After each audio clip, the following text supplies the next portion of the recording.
The current spoiler warning level is Azure. Friends and folks, for this episode, you're looking at a spoiler warning level of Azure. We're talking primarily about a machine from a Vodum's OVA that neither of us have seen, and so we're incapable of spoiling, and then a couple of side machines that don't matter at all.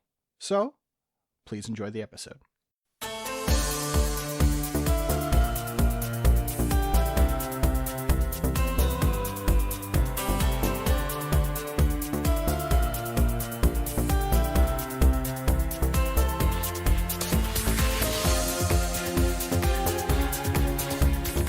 Hello friends and folks, and welcome back to another episode of Mechanista and G. After a little week off, I'm Six Detmar. I am Dylan. And, we took a week off, but the mission hasn't changed. We're going to roll dice, and then we'll find out what we're doing with our lives. Yeah. Let's find out. There's a combo breaker break, if I'm remembering right. That's correct, at least for me. Yeah. I wasn't there. That's far away. What? Actually, I don't know. Where is combo breaker at? Chicago. You know what? It's closer to me now than it would have been in the prior place I lived, I guess. Still a bit far, but not nearly as far as I was thinking. Well, let's roll some dice to see what we're talking about. Yeah, I just kind of assumed it was a West Coast thing. Well, okay. Alright. So be it. Let me pull up some... You know what? No, we're not going to do this. Listen, I'm sorry, friend. We're going to put this one off because I think Dylan would kill me. So I'm going to roll again. Are we doing a request? Yes. Okay. Okay. This will probably not get me killed. Okay. It was gonna be more Star Vaders. No. See? This is not even... You say, sorry, friend. A lot of this was your fault. You're the one who started adding all the others. Wow, I don't know where this attack is coming from. I just don't want, was it Cross Zeta who did the original request? I just don't want Cross Zeta getting blamed for your shenanigans. I don't know what you're talking about. I pull up this list and it says Cross Zeta and then it says Star Vaders on it. And I guess that means it's their fault. No, hold on. Alright. Uh-huh. What's up? You can't be attributing stuff that you add to the list after the fact to the original, to the requester of the prior related thing. You can't... I think you'll find I can. I guess you can do whatever you want, but... doesn't mean you should. Alright, what do we got here, though? Show me. You know what? Actually, let's get you I had a cut at first, but I feel like that should be the second one, once you're like, okay, here is... making sure OBS is going. Here is your initial clue. Okay. Ooh. Alright. The coloring looks digital for this set, just given the way that the white is going on there. It just feels like digital coloring to me, so I'm assuming this is something from the aughts. Now, that ankle guard is interesting, if that is what I think it is, like an ankle guard, and this is the calf. Also, whatever is going on with these cables is very interesting to me, in that it is unique, but it's not popping up in my head immediately. Okay, I am gonna need more. Yes, you are. Okay. You know, in fact, I'll zoom in a little so we can get a bigger... I'll give you the whole... Well, I'll say the whole leg, because you would figure out pretty quickly that it's the leg. If you didn't know already. I mean, yeah, yeah.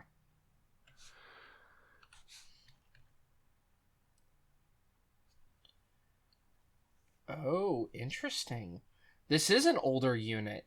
I can tell by the now, see, the coloring, like the white, or the little bit of shine, made it look like a newer thing to me, because, I don't know, I associate that with, like, you know, Cosmic Era art and stuff, I guess, when I see all the shines, but then I see the rest of this, and I'm like, oh, wait, no, like, that looks older drawn to me now, so, interesting.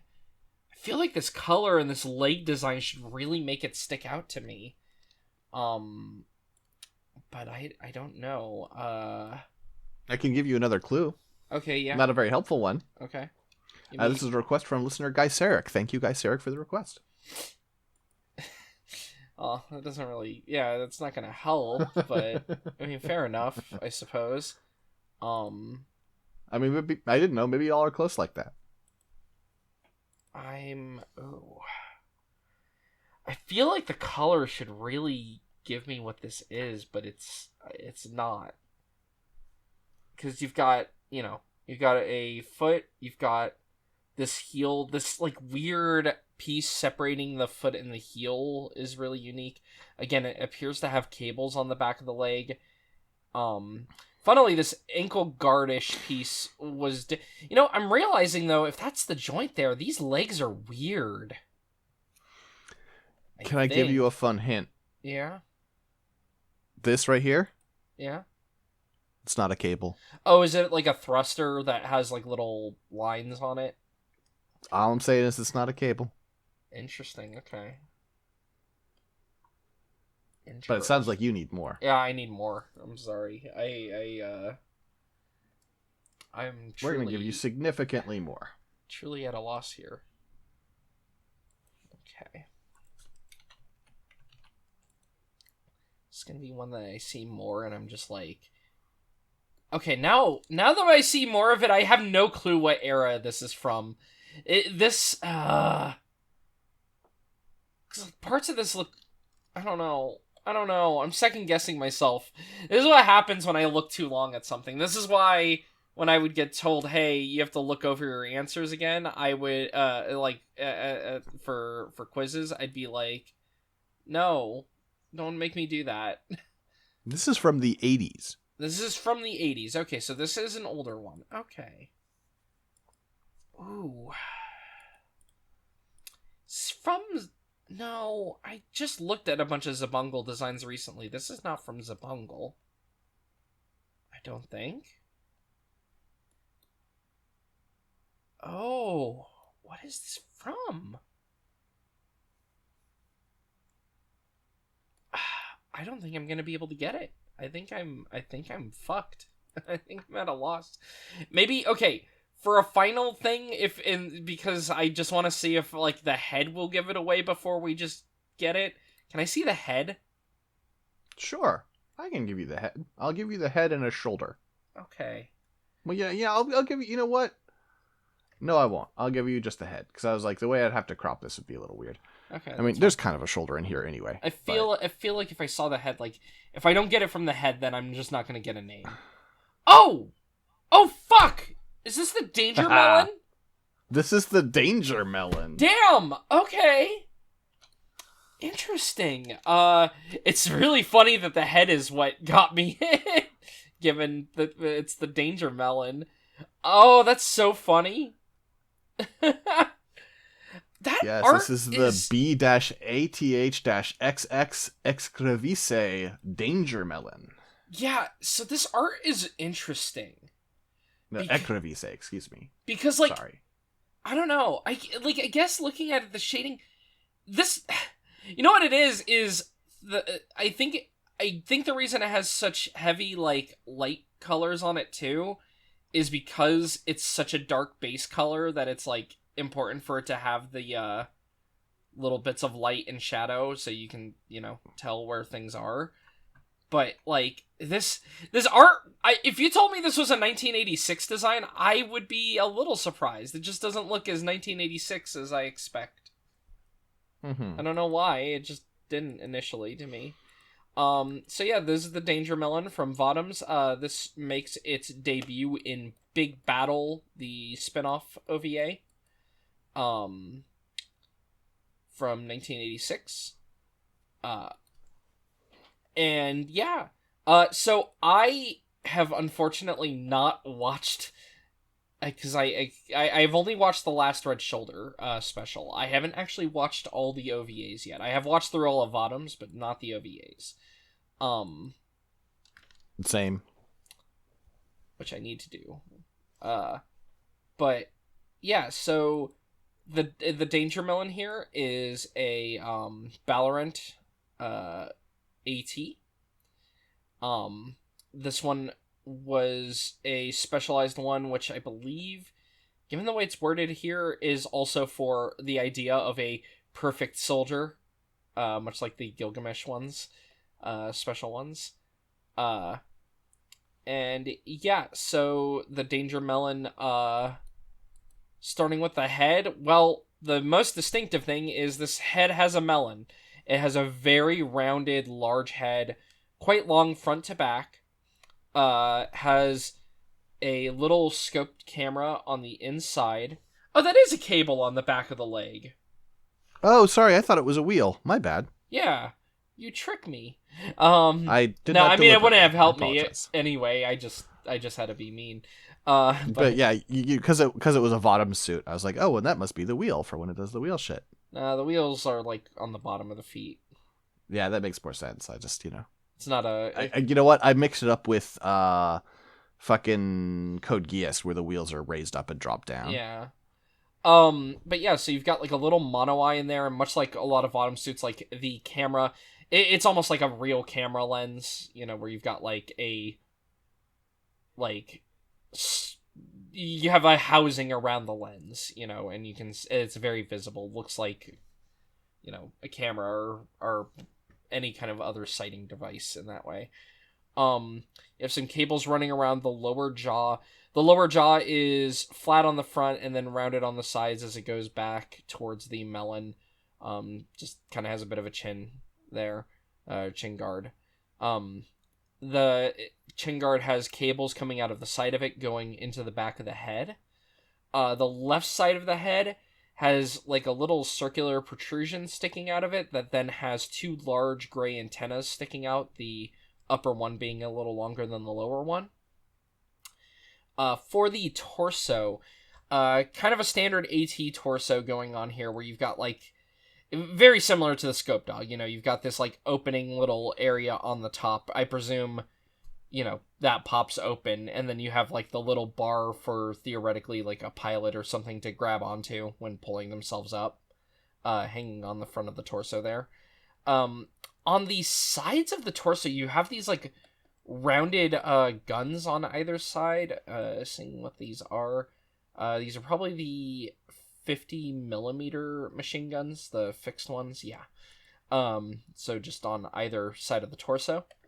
It looks like they're fixed, and it looks like they don't really have like a lot of room for movement, so they're probably firing like pretty much at point blank. Now, this was used in a battling arena, battling being the sport of gladiatorial combat with ATs in bottoms. So, it might be that the armaments on this are more set up for close quarters, which honestly seems to be the case given the big claw and whatnot and the pile bunker. But, yeah. So, moving on to the shoulders. The shoulders, you have asymmetrical shoulder armor. The left arm in general is a larger arm. The left arm has a shoulder armor that has two like wedges sticking out of it that have like holes in it. Feels like they would be like it could either be like a mounting point for something, or maybe like when it's in the hanger to have it like held up on something, or it could just be lightning holes, who knows. And then around the edge of the shoulder guard, going down, you've got, on the inner edge, I should say, going all the way to the bottom of it and around, you have some gold armor with some little, like, bolts, like, bolted through it, little rivets. The right arm shoulder is simple rounded shoulder armor that has a single little, like, wedge sticking out of it that is more rounded at the end, and it's thicker than the two that are on the left arm. And that has like a little like utility, like It's just like one of those little like utility hooks basically going through that, which again feels like it would just be for like mounting a rope around it or something if you were carrying this from or loading it in a hanger or something. Which is just funny though, given that it has the chain on the one side, but then this side's just got the holes. So the left arm is, as I said, much larger.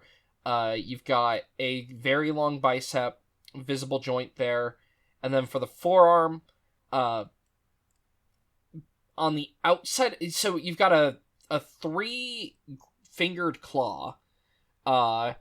You've got one on the top, one on the bottom, and then one on the outside of the bottom of this forearm. Each of the claws has like a little hydraulic visible, like a hydraulic piston for when the claw is, grabbing or moving, which is pretty cool. The outer claw also has like the piston is going into a housing which has 2 extra missiles above it. And so you just have this like large protruding like missile pod on the outside of the left arm that then has the piston going into it as well. But it's just 2 missiles there. Then you've got on the right arm is much more like a standard AT's arm, plain bicep. You have a visible joint, and then you've got a very boxy lower arm. On the outside of the arm, you have a pile bunker equipped. It seems that like it would just be like a single... I don't know if it would be a single use one or if it's multiple uses. Because like... usually when they use the pile bunker weapons, theoretically there's like a shell or something propelling it. It's not really anything here, so my brain just wants to assume that it just has its own propellant, so it just jams through and then it's done, maybe. But I don't know. I have to see the OVA and see how it's used. As for the hand, just a standard manipulator on the right hand. For the skirts and the waist, you've got a crotch piece in the middle. You have a skirt, asymmetrical skirts where the left skirt has like a little golden emblem on it. And then the right skirt has a little hollow bit at the bottom. Like you have a little square cut out of it, and then like almost like a little handle at the bottom. Longer side skirts don't really seem to have any function on the side skirts, just thick hexagonal armor. It has like a thicker block of armor on the top of it. And then the rear skirt, you've got a big hexagonal rear skirt that seems like it has like a little mount or something on the back, just the way this panel line is designed, and having built so many Gunpla over the years, my brain wants to assume that's where you would put a handheld weapon, possibly. As for the legs, you've got a pretty standard thigh, no real panel lines or anything seemingly visible on them, just kind of boxy thighs.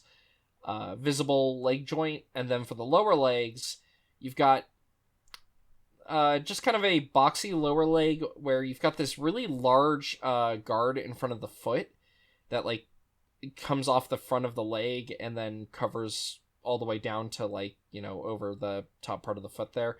And you can see like where it's movable on the rear art. So just pretty large piece of armor there. And then running from the back of the feet into the back of the legs, you've got these 2 gray cables. As for the feet, you've got purple feet, or I guess it's more of a blue. Is it purple or blue? What did you call this color? Is it indigo? I think it's blue. You think it's more blue? Okay. Especially judging by this other image here. It looks more blue there than here, but yeah. As we've previously discovered, you have better color determination ability than I, so I have to defer to you. But if you're unsure, I'm gonna say blue. Okay, yeah.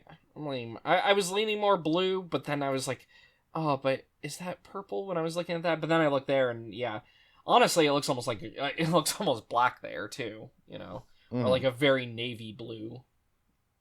Anyway, but yeah, so you got a toe piece, you've got the little like triangular piece separating the toe from the heel, and you've got kind of an extended heel on the back.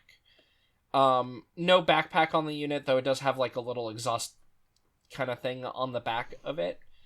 And yeah, that would be the Danger Melon, the B-ATH-XX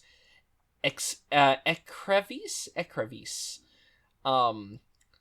So yeah, it was piloted by a Valorant Perfect Soldier who was nearly killed by the Red Soldiers and has a bunch of cybernetic implants. He can actually control the Ecrevisse with his mind at the cost of emotional stability. We all know what that's like. And yeah, he gets in a fight with our good friend Chirico, and yeah, you know, probably loses, I would assume. But yeah, this design is really cool. I like it. It's a very unique one. Trying to see, I know there's other related units to this too, so we'll be able to talk about those. I mean, there's certainly other stuff from Big Battle. I'm not sure if there's there's units that are related to this. Don't worry, I know this. Okay. Yep. We can do that then. Yeah, I like, especially with its, the dangerous melon up here, how like much more protected the pilot is than your average armor trooper. Mm-hmm. Yeah, for sure. ATs tend to have, just a very little bit between the pilot and them, but with all this shit up front, it's like effectively actually pretty, and also kind of gives it a different vibe. It almost feels like I don't know, like some other OVA, it would just be some like machine that shows up randomly, like I don't know, some criminal has one of these in Ghost in the Shell or something. I can kind of see what you mean there, yeah. Not as much standalone complex, more like original Ghost in the Shell. Yeah. But, but yeah, like it's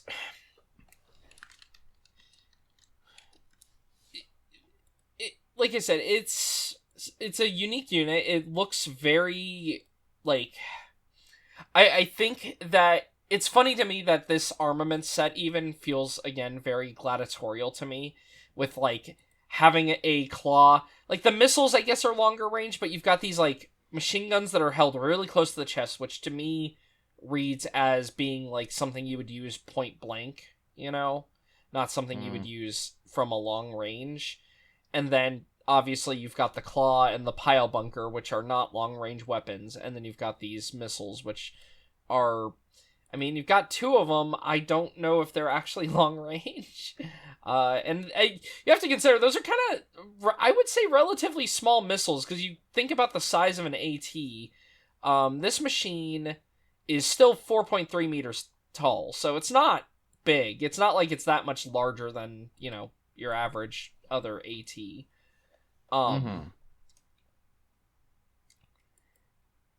But yeah, I was just trying to check something real quick.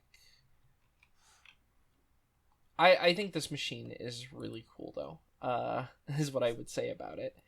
I guess now that becomes the question, right? Like, I was like, there's one related unit that I could pull up. And then besides that, do we talk about some other Valorant ones? Yeah, I searched for like the B-ATH, and I found two other ATs we can talk about. Okay, I'll let you pick the order then. Well, the quickest one to talk about would be the B-ATH-X19 Grabar here. Let me see, which one's the Grabar? This is the one from this is from Blue Knight Berserga, if I'm remembering right. Now that I hear that that's name. Exactly right. Yeah, this is the weirdo Valorant one.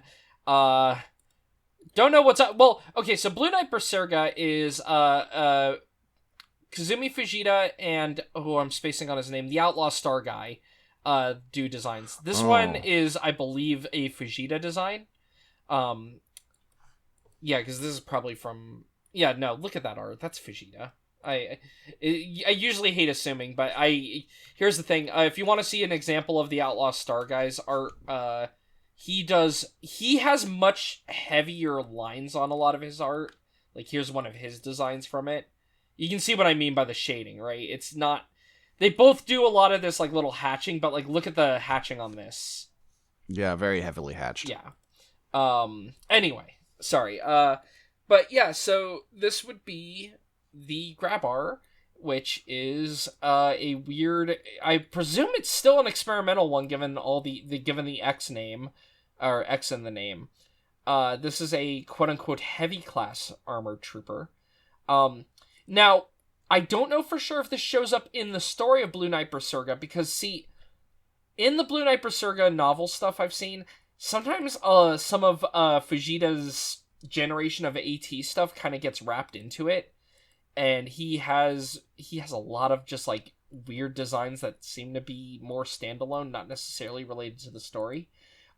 This design is interesting though, because again, Fujita, when he's doing some of his later like Vodums things, starts making some real weird designs. I mean, yeah, this feels very like, you know, it kind of, I mean, it's Fujita, right? But it's like kind of gives a little bit of that like Tyrant Sword of Megaphalia kind of vibe. Yeah, well, so starting with the head, you've got a very unique head for a Vodums design where it feels like, I think the pilot is more in that neck area. I think the head is just separate because you've got one, you've got the little visor there, and two, this head is too thin, I would think. Yeah. For you to have your head up. And I mean, I guess maybe it'd be kind of cramped. It would be a little spooky to have your head up in that. Just, it feels like a distinct mecha head in a way that a lot of Vodums heads generally don't. You know, like a Scope Dog's head is a head, but it's not like... It's very integrated into the torso, you know what I mean? And same with like a lot of Vodums designs with things like the fatty and whatnot. Whereas this has a much more distinct head. The head is kind of thin. You've got a single antenna on the left side.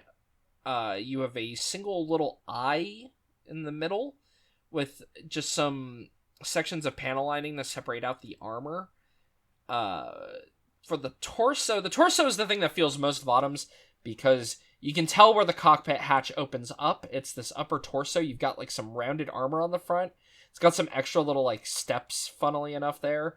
Those might actually be grips for pushing it up, I wonder.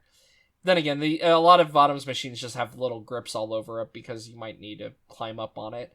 And then on the lower abdomen, you've got the little handle for pulling yourself up when then, you know, you push that up and go in there. Looks like it's got some vents to the sides of the little handlebar on the front there.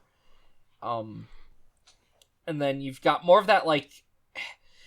What is this reminding me of? I guess it kind of reminds me of, like, when you get some cast iron... Or not cast iron, but, like...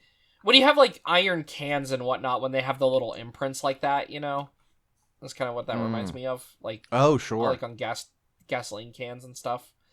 Then you've got the little symbol there, which I think might just be the Ballarat symbol, because I know it shows up on the Fatty, which is also, I believe, pretty sure the Fatty's a Ballarat union. Yeah. I think that's right. Yeah. It looks, you know, here's the one on the Fatty. You can see it's got like, it's not the same symbol, but it's, you know, I'm used to Ballarat machines having these little symbols on them, I feel like, on the chest there. I wonder if these are also windows actually looking at the side of the torso, because you've got these big black openings here, and I'm wondering if these are like, you know, places you can see out of besides there, and maybe it's got a computer screen on the front here that transmits that. I don't know. Maybe. For the arms, you've got a rounded spiky shoulder. It's kind of like, it's an interesting shoulder because it has 3 spikes, one up top and 2 smaller ones. Three small ones, one up top, 2 on the bottom. These small ones very much are just like little, I think they're 3-sided pyramid. Yeah, 3-sided like pyramid studs. They're very small. And then you've got one really large 3-sided spike coming out in between the 3 for each shoulder. For the bicep, so you've got... the shoulder underneath is kind of an interesting setup. It very much sets the arms kind of far apart from the torso. You can see that besides connecting in there, there's also just kind of a lengthy piece there before you then get the actual bicep. For the bicep, though, sort of a rounded bicep. It's got a bit of an extension on the outside of it, and that's pretty much it. And then you've got visible joints, and then for the lower arm, you've got what I presume is some kind of hard point on the top and bottom of these. Then you've got like a little triangular piece with 3, bolts on it on the outside of the arm. And then the hands are hands. Though it looks like the hands might have a knuckle guard, if I'm reading that right. Just the way that the hands are there. Yeah, I guess so. Yeah. Little bar. And then for the waist, you've got a crotch piece in the middle that has like some little bumps on the top of it. Maybe that's wonder if those are for your feet. Like when you're climbing up on that. So that for you know what I mean. And then just like a little extra square bump of armor in the middle there. You don't really have skirts on this because they're kind of much like some of Fujita's other designs. They're just kind of implemented onto the thighs.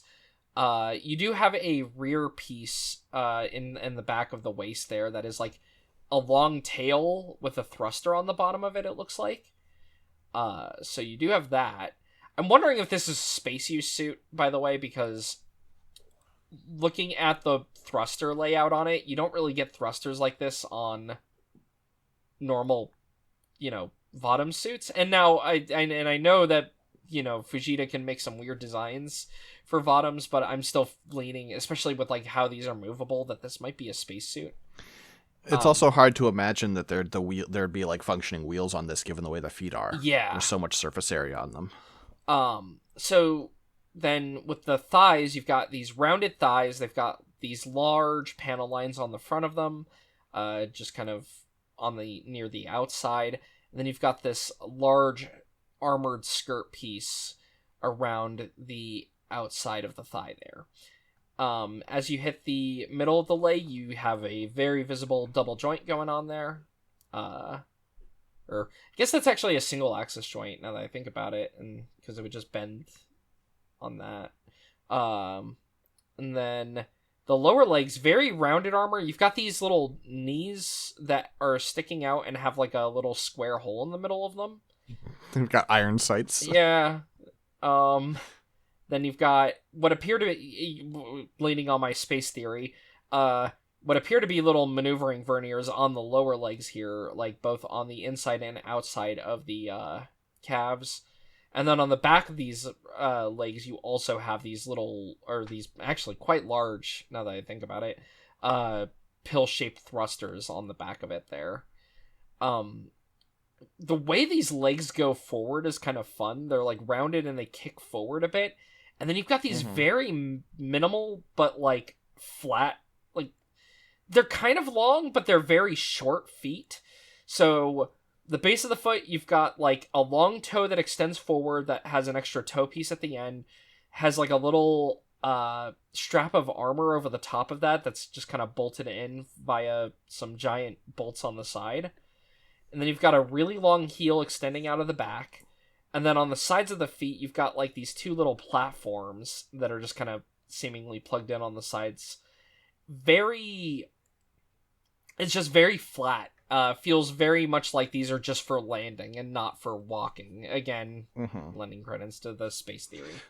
Finally, the style of leg is something that my brain always wants to like add onto other suits in memory. My brain's always like, oh yeah, this is the style of leg that the Gundam Mark V and the Dovid Wolf have, and that's just not true. However, it is very very present in the Sam here. Whoops, I post-pasted over, which I didn't mean to do. Well, yeah, another Fujita design here. But yeah, you can see very similar style of like kind of kick forward and these very long flat feet. Yeah. As for the backpack on this unit, you do have a like an actual backpack on this. Seems to have what I would presume is a fuel canister at the top. Don't know what that little part is that's sticking off the back there. Looks like it might. I wonder if that's a refill thing for like refilling the fuel. Because you can see it's connected into that fuel tank. It could also just be exhaust. That would be a really weird place for exhaust. Your theory makes more sense. And then you've got on top of or in the middle of this backpack, you've got two little small like subarms, or they're not really subarms, but they're like movable, little arms that have a large circular thruster on either of them. The large thrusters on the back do have an extra plate on the outside of them, I would presume for protection, given where it's located, just some extra reinforcement there. And yeah, it's a really cool looking design. I love a lot of the Blue Knight Berserga designs in general. And yeah, so this is like one of the weird experimental, so B is for Balorant, AT obviously for Armor Trooper. I'm wondering what the H could stand for, because Yeah. well, because the fatty and related units are B-ATM. And then you have the Danger Melon, the Grabar, and the other one we're going to talk about, which are ATH. And I don't know what the H could be. Maybe M is for mass production. H could be for... I see. I don't know what an H would stand for, though. Well, There is also an ATL. Oh, is there? Is it possible it's just light, medium, heavy? Oh, you're right. I think, yes. Yes, okay, that would actually totally make sense. The idea that the fatty and its related units are medium units is kind of funny to me, because they're called that... I felt like they were called that due to how big they are, but then again, I guess looking at it, they are considered mid-class, midweight. I mean, okay. I'm saying this based on very I think you're right, because when I look at... I mean, it's consistent. When I look at, let me double check, but like if I look at the fatty B-ATH-03, is it going to say, yeah, it is a mass production mid-class armor trooper. Huh. And then the blocker, which is ATM-02, also a mid-class. The Danger Melon, which is ATH, is a heavy class. So I guess we're talking about all the heavy class ones. I guess so. Right and now. yeah, I clicked on the let's click on the Knobby Gazelle here, which is an L, and it's a experimental light class. Okay, well, go figure. Yeah. Okay, cool. I'm glad you got it. Just I trying played too many fighting games. Light, medium, heavy. Fair enough. And then there's also don't worry, there's also an AT-01, the Frogger, which is just an armored trooper, no class on it. Now, to be fair, given that it's the 01, I'm assuming this is like Valorant's like original. We're making a thing. Well, is it a B-ATH-01? Yes, B-ATH-01. Okay. And then you have the Gilgamesh, which has the AT-02. They only start having the classifications after the 06 onward. It looks like for Gilgamesh. It's more complicated than that, I think, because there's an ATM-02. Oh yeah, there is ATM-02. Okay, yeah, right. And then you have stuff like the Clever Camel. I love the Clever Camel. It's one of my favorites. Anyway, all right. For the other B-ATH though, the other one that's within the category of what we're looking at, even though it doesn't really share any design. Well, there's some little similarities, I think, but we'll talk about it. We've got the B-ATH-XXX Squid, which is, what is this from? I don't know what this is from, actually. This would appear to be from Vodum's XLA. What is XLA? It's a pachinko game. Oh, well, that would explain why I don't know what it is. Okay. Yeah, so this one, I guess now that I look at it more, I guess I can see some resemblance to the Danger Melon in a couple of places. So, starting with the head, you've got, this is an interesting suit to talk about, given that you threw both modes here, but yeah, so this is another weird, heavy class armor trooper used by Valorant. The head is similar to the Danger Melon in overall shape. It is very long front to back. You've got like a bit of a hood over the head right here that is covering some of the additional cameras that can be seen in the close combat mode. So normally you're only really seeing the two middle vertically aligned cameras. There's a square one up top and a little green circular one. There's also these two little red ones that you can barely make out to the like in between on the sides. On the sides of the head, you've got these little circular parts that then have two antennae, much like the Danger Melon, though these are symmetrical, so you have the antenna on both sides of the head instead of just one. It also has these deep grooves running along the side of the head going back. For the torso, you've got some black parts for the upper torso area. Where the head is, there's a yellow lining around like the neck area, and then you've got more black armor around the top. You have what I presume is like the car door handle here. Sure.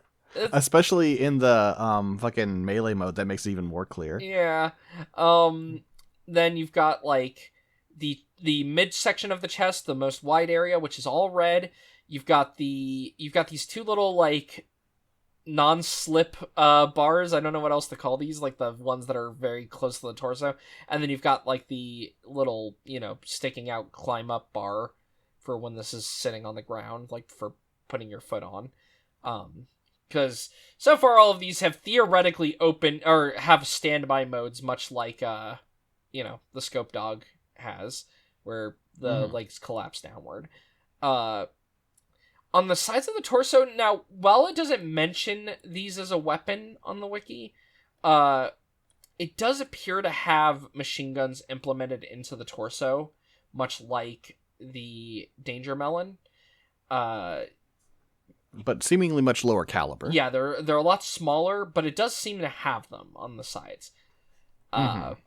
There's some extra like little cuts below those machine guns, and then you've got a black midsection leading into the waist at the very middle, just kind of a boxy section that's square, like is very square, goes into the waist. For the shoulders, asymmetrical shoulders, they're very similar overall. Both of them are rounded pauldrons in red, with a black circular part underneath. The attachments are a little different. So the left shoulder, you've got a larger metallic attachment that's got like 3 of these wedges with holes in them at the end. Normally I would expect these to have the little hooks in them, because that's what it kind of looks like on the Scope Dog. These usually have the little chain hooks and stuff. But yeah, you've got like 3 of those on the left shoulder, while the right shoulder is a smaller diagonal band that is only 1 of those. The bicep is very circular, very round. You have a little bit of it going down onto the joint, so it's like protecting the sides of the joint. And then for the arms are symmetrical. Though we will talk about what's going on with the close combat mode, because it has like a little wearable thing on its back, which is really funny.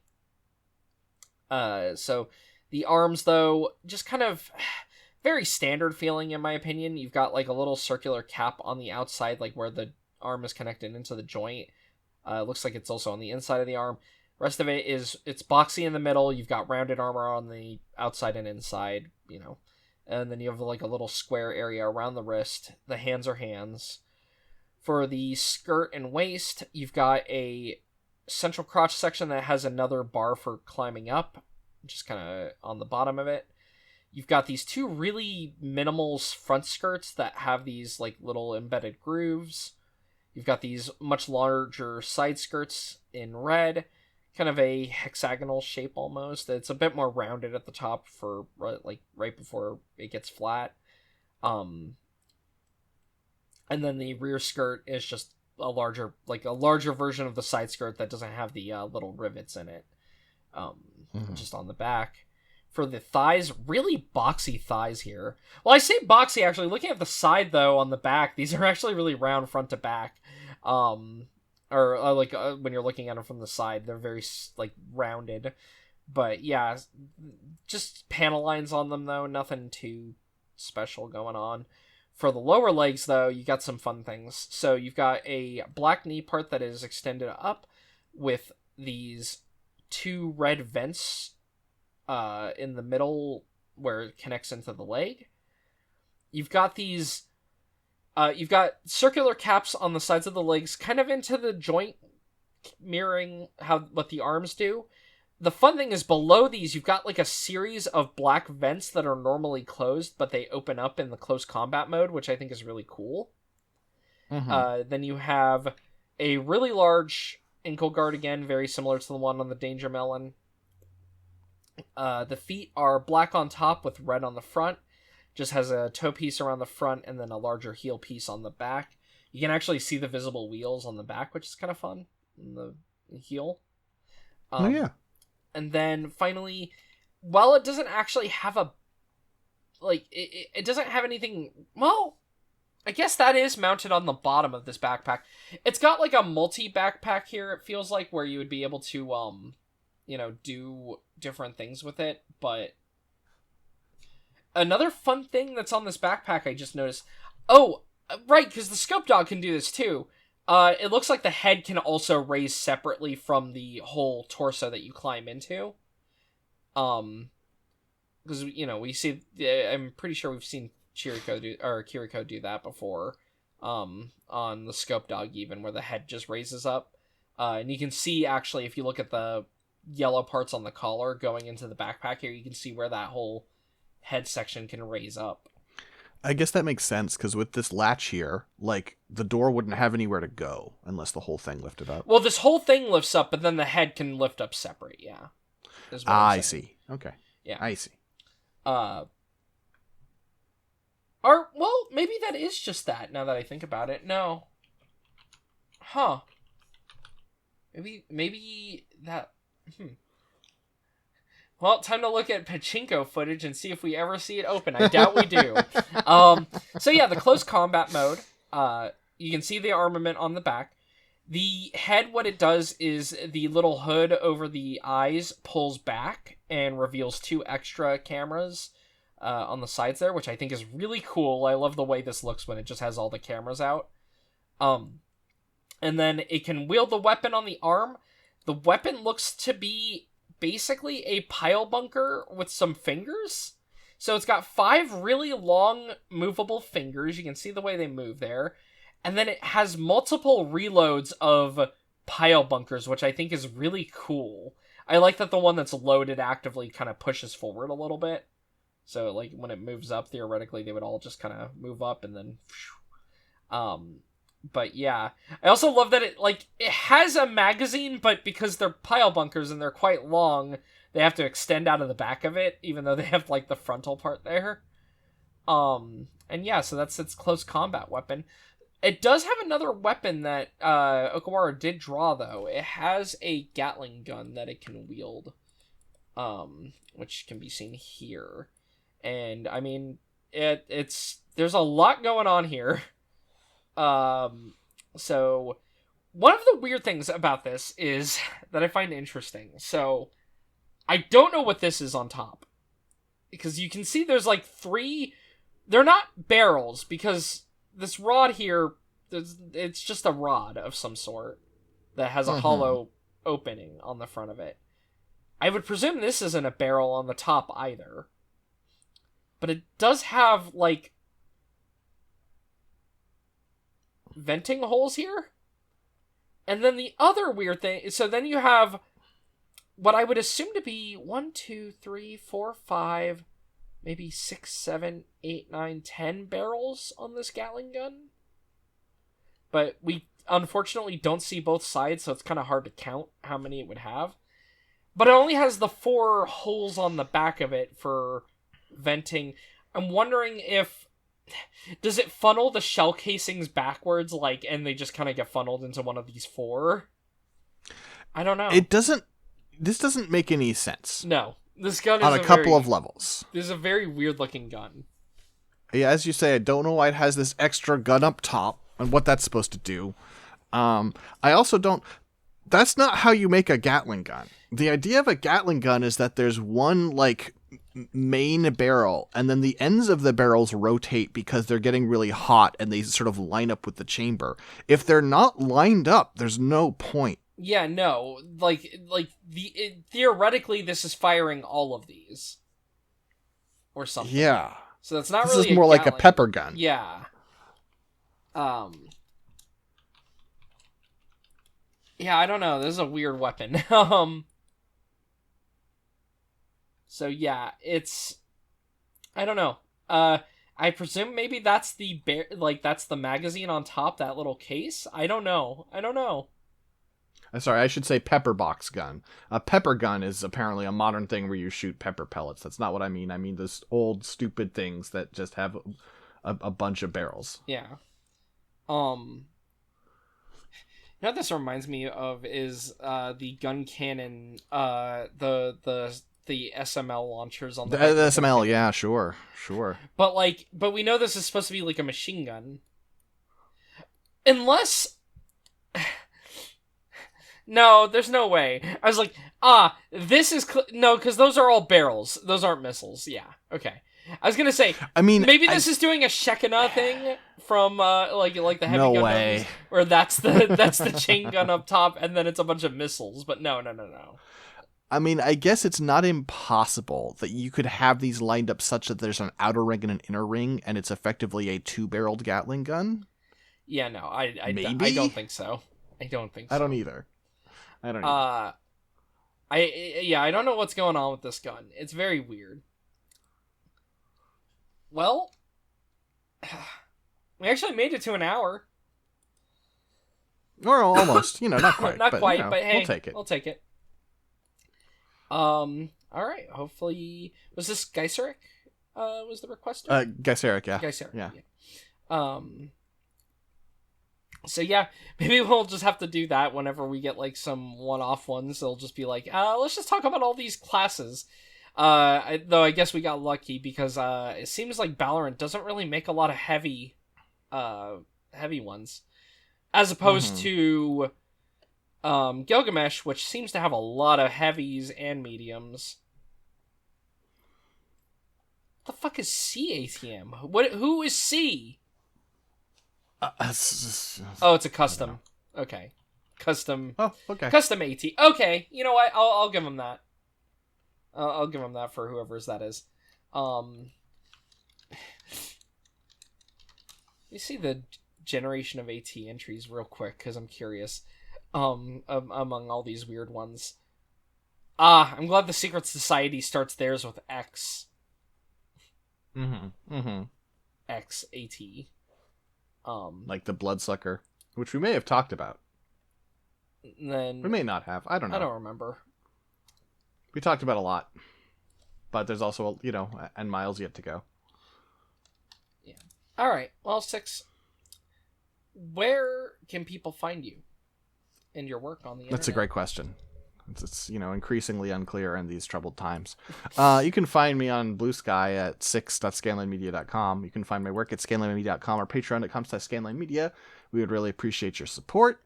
And you can join us on the Scanline Media Discord and chat with us about mecha stuff or make requests or, other stuff. Honestly, the most active channel is the Pokemon stuff. But because Pokemon. Yeah. It's pretty cool. What about you, Dylan? You can find me over on Low Poly Robot at Low Poly Robot on Blue Sky.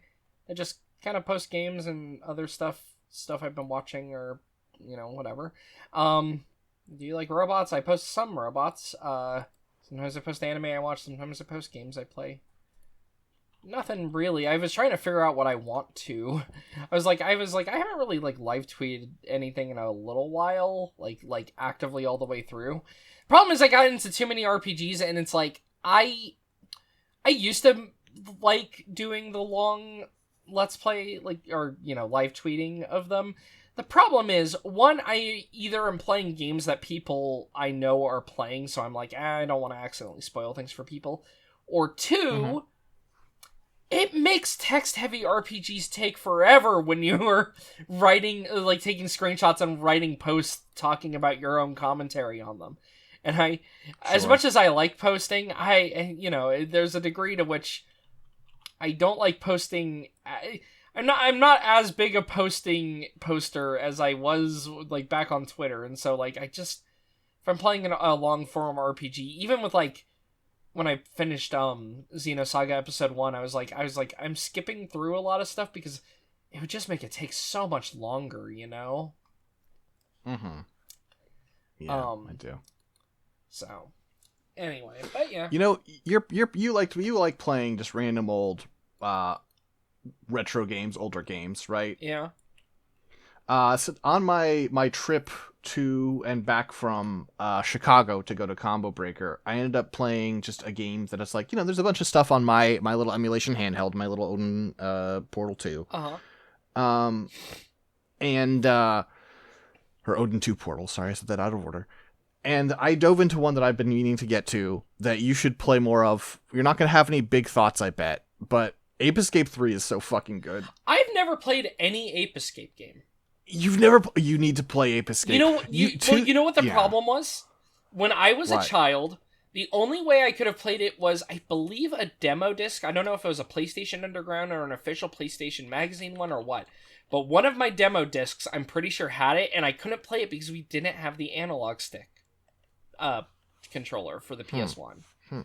I don't think we ever ended up getting a DualShock on the PS1. I don't think we got it until the PS2. But yeah, so it's just funny because I'm just like, oh right, yeah, I should play those. I know people like them. They sold well. I presume that generally if it's sold well, I can assume it can't be like complete garbage. So it's like I should try that. Now I would need to definitely hook up a controller to play that because let me tell you, I cannot imagine doing when I'm playing RPGs, I can use keyboard controls through emulation. I feel like Ape Escape is a game that I would not want to use keyboard you can't play that game without analog sticks. There's no way. Using the numpad on the right as the 5, 1, 2, 3 is the analog stick, while I'm using a WASD as my D-pad movement. Well, I guess you'd be using left analog stick. Oh. This is so weird to think about because I'm like, that's a PS1 game because it requires the analog stick. It might make analog movement be on the left stick, and therefore it might actually make the D-pad have functions, which I'm just not used to for, So far, I don't think it does. Okay. I mean, maybe you can do it for some camera manipulation, and their camera's good enough that it's usually not necessary, and you can just use the center camera button. That's always the funny thing when playing like the PS1 games and whatnot is I'm just like, oh yeah, right. I wonder if it's just a lost art on knowing how to make cameras interact. Like, yes. Because like so many modern games, like you need to be controlling the camera usually while you're playing. You just have to. And it's like a thing where I realize, oh, wait a minute. Like, you play like Silent Hill or Metal Gear, and generally speaking, the games, you're not fighting with the game's camera, I don't think. When I play those, I'm never feeling like, oh, this camera's getting in the way. Like, the camera being automatic is getting in the way. If anything, it's kind of a welcome thing to play a game where the camera is fixed in such a way that you just never have to worry about, like, adjusting it. And it's really funny because I feel like... And there's a lot of artful decision-making that has to go into that. Metal Gear, like... it feels like every individual, like, surface that you crouch against to, like, adjust the camera is kind of, like, set individually in a way that is insane, because you'll, like, duck behind a desk and it'll actually, like, do, like, an artful camera view. And I'm like... I feel like a modern developer just doesn't have time to do that for every surface in the game.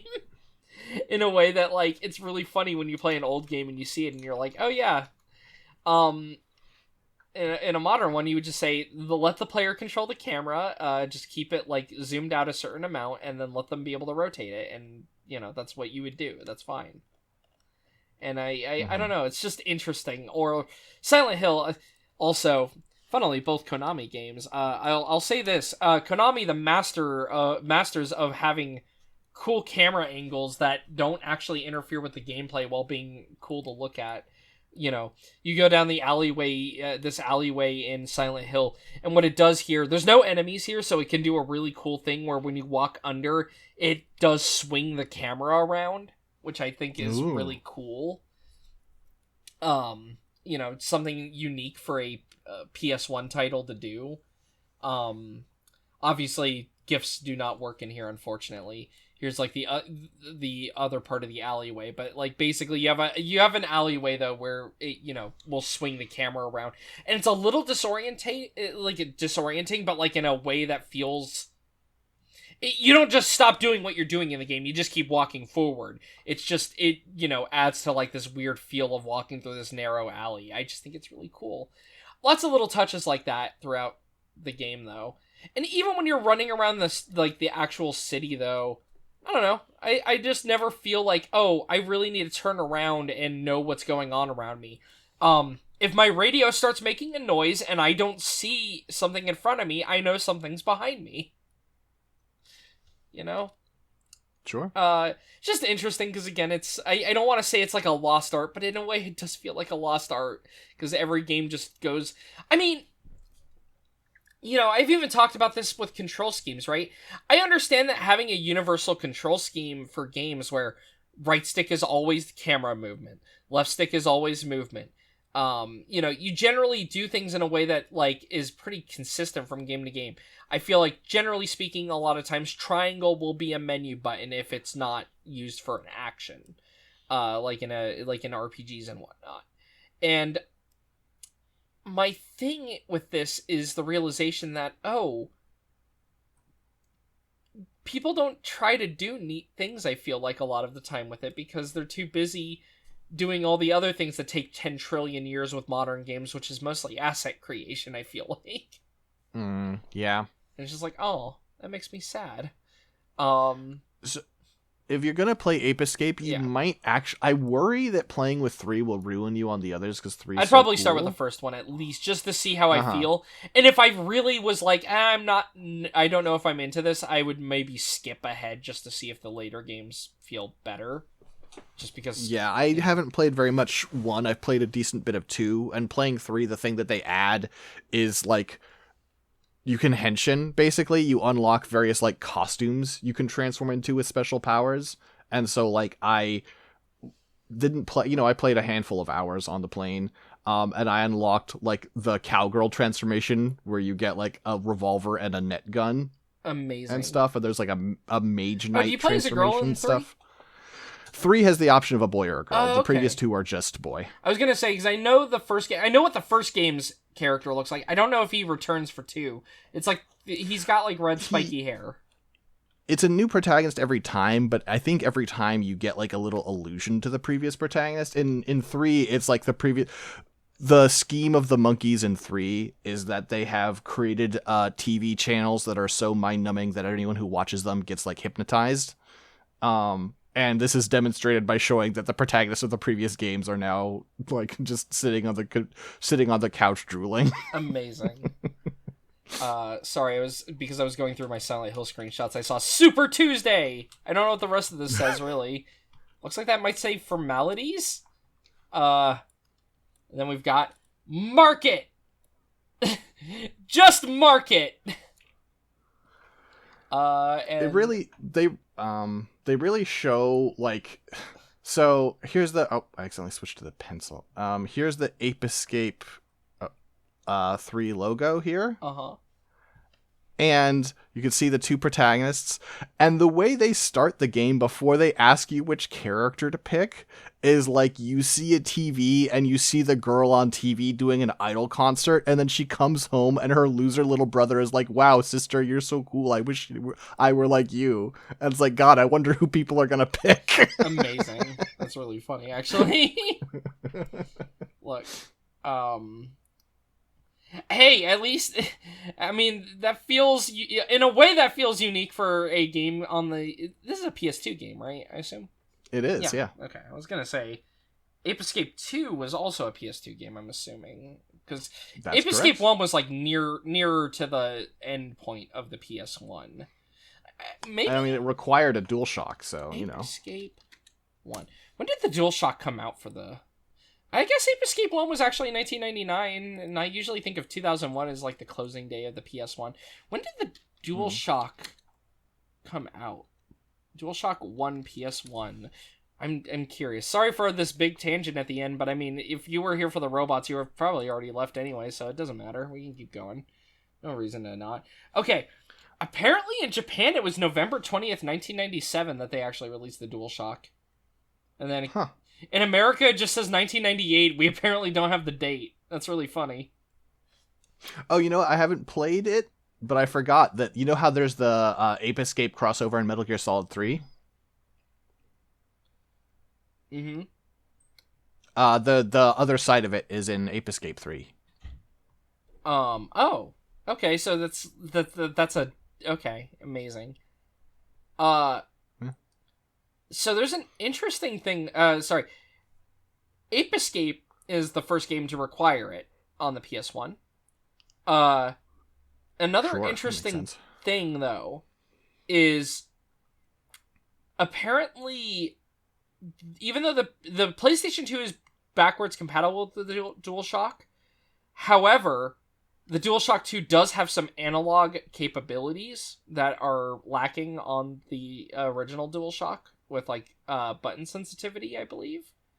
That makes sense. So games like the Bouncer do not work with original DualShock. I love that was the example. It's just the Bouncer, and I'm like, okay, yeah. I mean, it's a launch game, so I guess that probably was relevant to the... The thing about the Bouncer is I knew it's for its reputation of being bad, and I played it and I'm like, this is actually pretty fun. I mean, like, I wouldn't have thought it was like, oh, this is the killer thing that I would, this is a system seller, but it's fun. Fine. It's fine. I mean, I'm not, I think it's just like, there was a lot of hype around it, and you play it, and it's like, this is a totally okay beat 'em up with some interesting character design. Honestly, the thing that's really impressive in it, the thing that makes it feel most like a tech demo to me is the fact that it has a lot more physics than even some later PS2 games would do, while being like an early game. Like, it just feels like there's a lot of showing off, hey, look, these are animations we wouldn't be able to do on a PS1.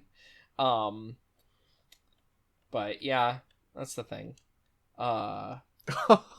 Okay, I just learned something additional about the character select. Yumi is literally stronger than Kei, because since she's a pop idol, some monkeys will be starstruck when they see her and get stunned. Amazing. Also, sorry, really just funny. remember this store. The Vestal Giga store, as opposed to the Virgin Mega store. I've got to go there. Some good stores in Silent Hill 1. I can't remember if Just Cats was Silent Hill 1 or 2. Oh, no, it is 1. Found it. Most important Silent Hill store, Just Cats. Just Cats. Alright. Anyway. But yeah, no, I'll have to try at least the first one, and then, again, if I'm really not into it, I might just skip straight to 3. It's just funny that I've never played one, because it's like... Well, the thing is, they just kind of stopped making them, though, right? Like, Ape Escape 3 was the last one, right? Have they done ones after that?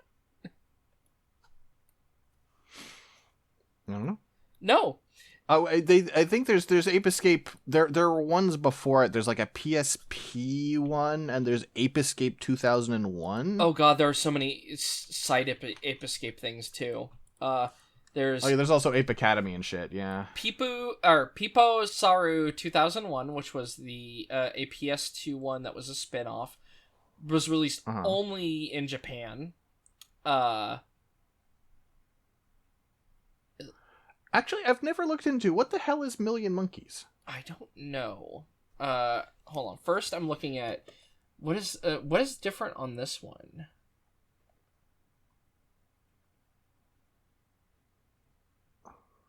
I don't know.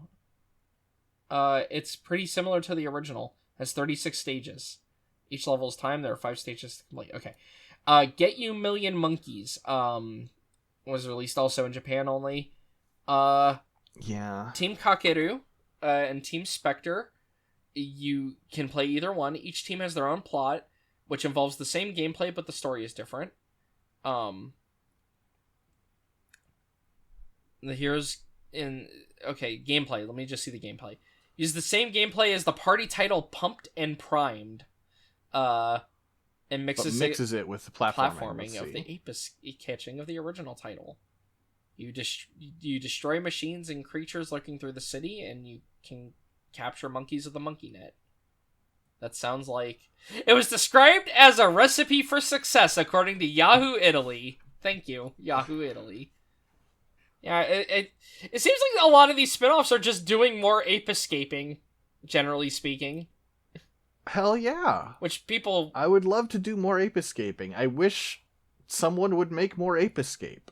Well, unfortunately, that was made by Japan Studio, which no longer exists. Yeah, I'm aware. It's, of like Sony exclusives, I'm not like shit posting. I genuinely think probably the best ones are for me, not best ones. My favorite ones are Ape Escape and Tokyo Jungle. So fuck me, I guess. I mean, Tokyo Jungle's great. Fuck, it's so good. There's a couple of like Japan Studio games that I still want to also try. Technically, like I know White Knight Chronicles 2 is Japan Studio and Level 5 together. Oh, some hero translated Million Monkeys. Thank you. Oh, it's 72%. Well, that's enough. I can make do. That's enough. I'll play. I mean, yeah.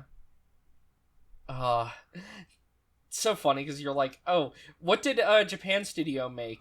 Ico Shadow of the Colossus. Are there any Sony games that are good? Name them. There you go. Yeah, Siren, Loco Roco, Ape Escape, Gravity Rush, Knack, The Last Guardian, and then I guess Astrobot is like one of their last things.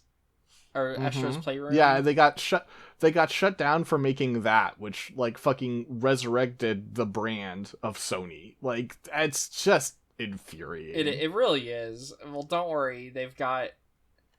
You want more God of War, right? Was that even originally Sony?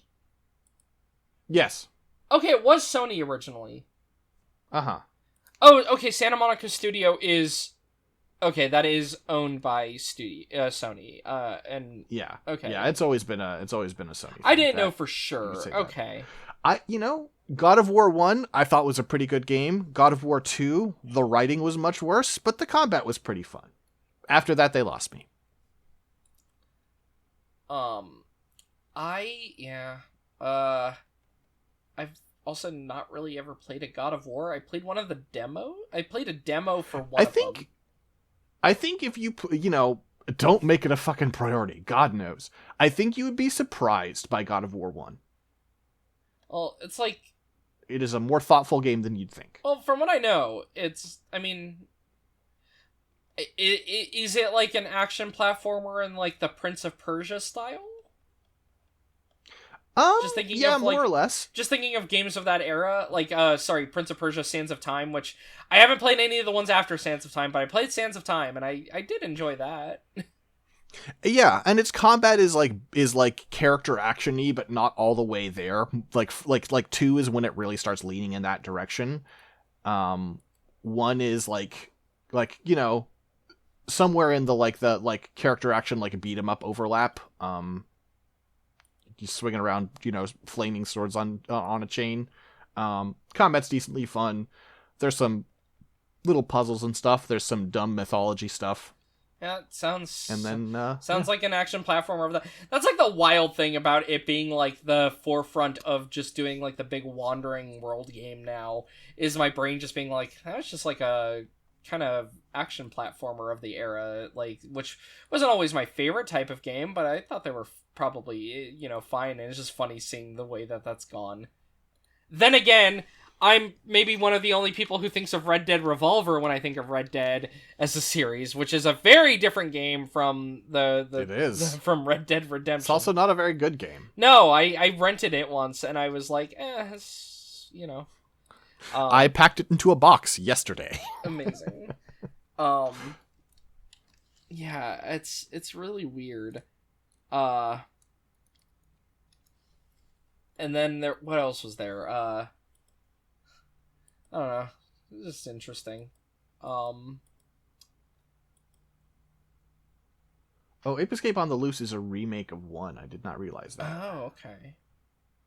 What if I stopped playing all other games and just played Ape Just played Escape? all the Ape Escapes. Just go through all of them. I mean, there's... What if I showed up for Novel Not New and I was like, so I didn't play the game, but let me talk about Let's Ape talk Escape. about Ape Escape. just hoist that on them. That'd be really funny. It's a constant temptation to just abandon all my responsibilities and become a complete flake. I assume I'm not alone in this. Yeah, I was gonna say, I'm pretty sure that's, like, normal. Pretty common.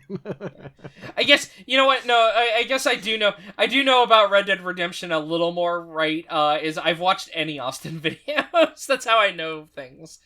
Look, he makes those games look more entertaining than I bet they ever would be for me, but I'm glad he's having fun. Yeah. Look. I have some affection for them, but, you know.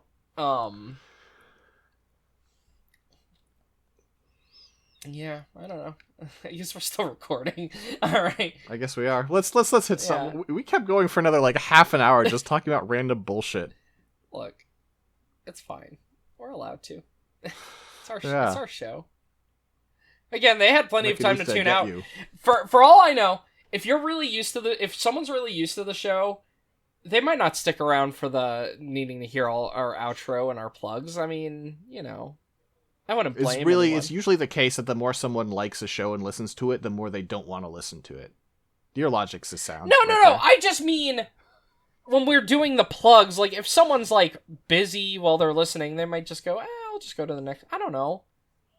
I listen to everything. Multiple times is my problem, and that's like the weird shit is. I feel like, at least, is I feel like it would be considered weird that I listen to a podcast like 4 or 5 times. It really, you know, some people have their comfort stuff. I don't want to talk about how many times I've listened to AMCA cover the Thrawn trilogy. Yeah, I mean, I've listened to the KOTOR episodes a couple of times. I've listened to Romance of the Two Networks a couple times through, you know. I don't know how you stomach those early episodes. It's fine. I just, look, if I'm putting it on, I might be listening to it while I'm playing a game. It's not like I'm devoting my full attention to it, you know? Sure. It's just until we figure out, like, the summary format. Yeah, but I'm not going to skip, like, a whole bunch of Romance of the Three Kingdoms. Like, you know, like... Sure. I know, it's literally my own voice. I'm literally critiquing my own work, and so it drives me more crazy. Oh, I know, I get it. I mean, look, I get it. But, you know. I'm extremely flattered. I'm very happy that you enjoy it that much. I was like, man, I'm rereading. I should listen back. We had some funny conversations, and I couldn't get through the first handful because I was just like, God, you need to figure out the summaries. I'm so mad. Did it reset my? Oh, I think when I reset my play count for my music, it reset my play count for the podcast as well. Damn it! Well, no, that's perfect. Now you can pretend you've never heard them before. Oh, no, because now it's like I don't have the right numbers on things, and it makes me annoyed. Because I was like, there's definitely a couple of VoIP Lifes that are like, I'm feeling like I just want to have some sounds that I like in the background as well, and, you know, just thinking of random shows. I was just, like, curious about which ones are, like, my most listened to. From the various networks I listen to, and it's like, oh, this is useless to me now because all of the times played count is reset, so everything that I've listened to recently is just a 1 because I haven't re-listened to any podcasts recently. But for me, it definitely gets more and more the more stressed out I am. So and like there are some podcasts that I end up not having saved. Like I ended up having a lot of AMCA episodes I'd just been listening to on the website. Well, technically on Spotify, like just the web browser. And I'll just occasionally click out and click them. Mostly because of space reasons. I just don't want my external hard drive running out of space, and I'm unfortunately is not a good time for computer parts. It hasn't been for a little while now. Eventually, I'll be able to get a 16 terabyte, and then I'll have doubled my terabytes, and hopefully that means I'll not have to worry about things for a while, but not anytime soon, because they don't even sell 16 terabyte hard drive of the model I wanted to get anymore. I mean, they do, but not They were all bought up by corporations. They were, because all the ones we get are the leftovers. I'm pretty sure most external hard drives you get and whatnot right now are the leftovers. Oh, sorry. There is now some 16 terabytes for sale. They are $521. No! I wish I had bought it for like $220 when they were on sale a year ago. I'm always going to bring this up because I'm mad about it. I'm angry. Much like Japan Studio is a thing that makes me angry also. Fucking, hard drive prices. Cost more now for a lesser hard drive. Makes me so mad. Anyway, alright. Alright. That's a wrap. We will. Yeah. Indeed. We will catch you later, folks. Thank you for joining us. Peace. Until next time, peace out.